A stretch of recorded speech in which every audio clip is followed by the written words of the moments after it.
So ngayong araw guys, gagawa nga pala ng sotanghon gamit nga pala ang 50 pesos. Dito nga pala bibili ng mga ingredients sa Dali para makamura. Yung kinuha ko nga pala manok dito ay ito nga palang mixed cut. Hindi nga pala ito pusa pero mixed cut. Kumuha na rin ako ng 2 sotanghon sa halagang 10 pesos. Mas maganda, mas marami kaso nagtitipid ako ngayon. Pagka-uwi ko nga pala, ibabawas na nga pala ako ng manok. Kalahati nga na palang gagamitin ko dito para makatipid. 80 pesos nga pala isang balot nito, kaya kapag ginamit ko yung kalahati, ibig sabihin 40 pesos lang yung ginastos ko. Papakuluan ko nga pala ito hanggang lumambot, kaya naglagay na nga pala ako ng paminta. Wala na nga rin pala kaming asin, kaya patis na lang yung nilagay ko. At syempre gumamit na rin ako ng mineral water na tubig para hindi na sumakit yung tiyan natin at healthy living. Papakuluan ko nga pala ito ng 30 minutes parang lasang-lasa yung tubig. At meron na nga rin pala akong good news para sa sarili ko. Hindi ko na nga pala kailangan bumili ng bagong kutsilyo para makahiwa na maganda. Kasi may nakita nga pala ako nagtitinda nito kaya bumili ako. Wala nang hugas-hugas, gagamitin ko na agad to. Titignan ko kung nakakahiwa ba to ng bawang o sibuyas. Tapos nung napagano ko nga pala togis, tuwan-tuwa na nga pala ako. So sobrang tuwa ako, hindi ko na mamalayan yung luha ko, pumapatak na. Never na ulit ako mahihirapan maghiwa ng sibuyas tsaka ng bawang. Nabili ko nga pala to sa halagang 100 pesos. At ang masasabi ko lang dito ay sobrang worth it. Low maintenance lang nga pala to kasi kailangan mo lang to i-charge. Ang next, kumuha ko ng mineral water na tubig kasi gagamitin ko to pambabad sa sotanghon. Hindi ko nga pala alam kung ba't to binababad pero nakikiuso lang ako. Ganito kasi mga nakikita ko sa matatanda kaya ginagaya ko. Tapos ito nga pala yung repolyo yung ginamit ko guys. Ito nga pala yung repolyo ni mama. Hanggang ngayon kasi guys hindi pa niya ginagamit kaya ako na yung naubos. Kay mama nga pala to kaya hindi nga pala to counted sa ginastos ko. At syempre yung carrots hindi ko rin naman to binili kaya hindi to counted sa gastos ko. Niwa-hiwa ko lang to sa mga random pattern at okay na to. After 30 minutes nga pala malambot na nga pala yung manok. Kaya ako nga pala to kinuha kasi hiwain ko nga pala to sa mga maliliit. Kanina kasi sobrang frozen kaya hindi ko mahiwa. Alam nyo naman yung ginagamit kong kitchen knife, sobrang purol. Sa sobrang purol mas matulis po yung laruan ng bata. Kaya sobra talaga ako nag-i-struggle kapag nag-iwa ko ng sibuyas at bawang. Next time nga guys, bibili ako na non-stick pan na kutsilyo. Pagkatapos ko hiwain, nilagay ko ulit to sa kawali. Kasi hindi pa ako tapos sa pagluluto. Nilagay ko na rin yung carrots at nagdagdag ako ng mineral water na tubig. Nung kumukulo na, naglagay na ako ng chicken nor cube. Ito lang kasi yung alam kong pampalasa kaya ito lang yung nilagay ko. After nun, nilagay ko na yung sotanghon. Luto na nga pala to kaya nilagay ko na yung cabbage. At syempre guys, titikman ko to kung anong lasa. Lasang matabang nga pala kaya naglagay ako ng patis. Konting patis nga lang pala yung nilagay ko kasi ayoko nga pala ng maalat. Yun nga lang guys, hindi nga pala ako satisfied sa sotanghon. Kakaunti kasi at ang ninipes. Optional nga lang pala to guys, naglagay nga pala ako ng saporo. Grabe nga guys, ang mahal pala nito kasi 20 pesos isa. Nung kumukulo na nga pala guys, naglagay na nga rin pala ako ng itlog. Optional nga pala to kasi nakita ko nga lang pala to sa rep. Kaya ayan guys, luto na nga pala yung 50 pesos na sotanghon.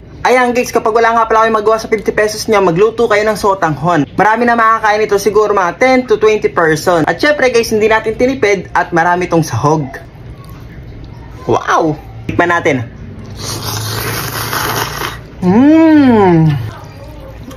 Wow!